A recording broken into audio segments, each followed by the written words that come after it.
ဖျားသခင်ရဲ့ကျေးဇူးတော်ကိုချီးမွမ်းပါတယ်ဒီနေ့မှာနှုတ်ကပတ်တော်အပြင်လူကခွားယူဆင်ခြင်ဖို့ရန်အတွက်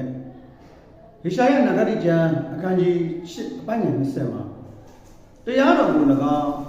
တသက်ခံတော်မူချက်ကို၎င်းနားထောင်ကြပါမှသူတို့ဟောပြောသောစကားသည်နှုတ်ကပတ်တော်နှင့်မညီလျှင်သူတို့၌အာယုံမတက်သည်ယေရှာယနဂတိကျမ်းအခန်းကြီး8အပိုင်းငယ်20မှာပရောဖက်ယေရှာယကတရားတော်ကိုဟောပြောတသက်ခံတဲ့သူတွေသူတို့ရဲ့ဘဝတတမှာဘုရားသခင်ကောင်းမြတ်ကြောင်းကိုကြုံတွေ့ခံစားရပြီးတော့မှတသက်ခံတဲ့သူတွေသူတို့ဟောပြောချက်တွေကိုနားထောင်ပါတဲ့အကယ်၍သူတို့ဟောပြောတဲ့အရာတွေကသူတို့ရဲ့အသက်ရှင်ပုံနဲ့လွဲမှားနေဒီလူတွေကတဲ့အာယုံမတက်သေးတဲ့လူတွေဖြစ်တယ်အဲ့တော့ဒီနေ့ချိန်ကာလမှာ online မှာဘုရားသခင်ရဲ့အကြောင်းကိုအားရပါရဝင်ကတသက်ခံနေတဲ့သူတွေအများကြီးရှိတယ်။တရားတော်ကိုဟောနေတဲ့သူတွေအများကြီးရှိတယ်။သမကျမ်းစာလေးတစ်ပိုင်းတစ်ပိုင်းတော့သိတာနဲ့ပါစတာတွေဖြစ်တယ်။တမန်တော်တွေဖြစ်ကြတယ်၊ပရောဖက်တွေဖြစ်ကြတယ်။သူတို့ကိုသူတို့သမုတ်ပြီးတော့မှကမွန်းတက်ပြီးတော့မှနှုတ်ဘက်တရားတော်တွေကိုဟောပြောနေတဲ့သူတွေအများအများရှိတယ်။ဘုရားကောင်းမြတ်ကြောင်းကိုလည်းအားရပါရတသက်ခံနေတဲ့သူတွေအများကြီးရှိတယ်။ဒီအရာတွေကိုနားထောင်ပါတဲ့နားထောင်ပြီးရင်သူတို့ဟောပြောတဲ့အရာတွေသူတို့တသက်ခံတဲ့အရာတွေကကျမ်းစာနဲ့မညီဘူးဆိုရင်ကျမ်းစာနဲ့ညီမညီနားထောင်မှချစ်ချင်တာမညီဘူးဆိုရင်ဒီလူတွေကတဲ့အာယုံမတက်သေးတဲ့သူတွေဖြစ်တယ်လို့ပရောဖက်ယေရှာယကမိန့်တော်မူခဲ့ပါတယ်တချို့သောသူတွေကစကားပြောတဲ့အခါမှာရှစ်စကားနဲ့နောက်စကားမညီတာမျိုးကိုပြောပြီးတော့မှပြောတဲ့အတိုင်းလက်တွေ့အသက်မရှင်နိုင်တဲ့အရာမျိုးဒီအရာတွေဒီလိုလူတွေများစွာရှိတာနားထောင်တဲ့သူတွေကသတိရှိဖို့ရန်အတွက်လိုအပ်ပါတယ်ဒီလိုမှမဟုတ်ပဲကျွန်တော်တို့က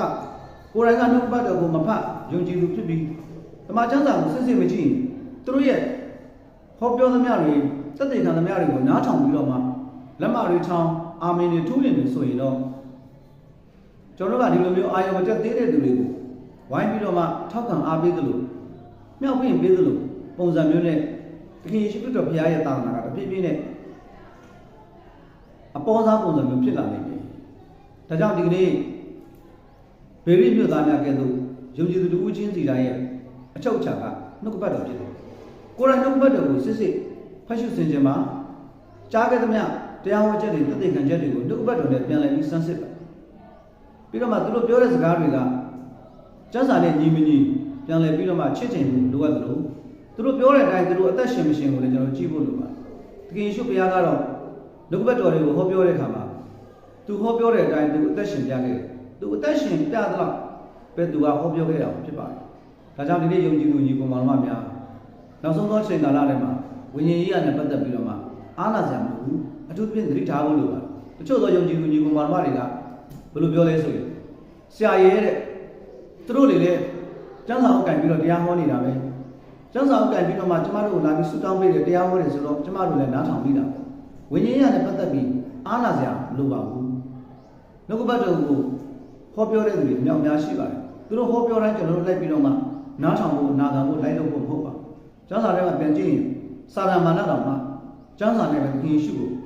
လှည့်ပြခဲ့တယ်ဆိုတာကျွန်တော်ပြန်လည်ပြီးသတိရဖို့ရည်ဖြစ်ပါတယ်ကိုယ်တိုင်နှုတ်ကပတ်တော်နဲ့တည်ဖို့နှုတ်ကပတ်တော်ကိုဖတ်ရှုဆင်ခြင်ပြီးတော့မှဗေရိမြို့သားကဲ့သို့နှုတ်ကပတ်တော်နဲ့ပြန်လည်ချင့်ချိန်တိုင်းတာနိုင်တဲ့သူများဖြစ်ကြဖို့ဒီနေရာကနေနှုတ်ကပတ်တော်အပြင်ကျွန်တော်အနေနဲ့ယေရှာယ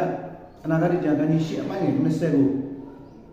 အခြေပြုပြီးတော့မှဒီနေရာကနေတိုက်တွန်းလို့ဆိုပြစီ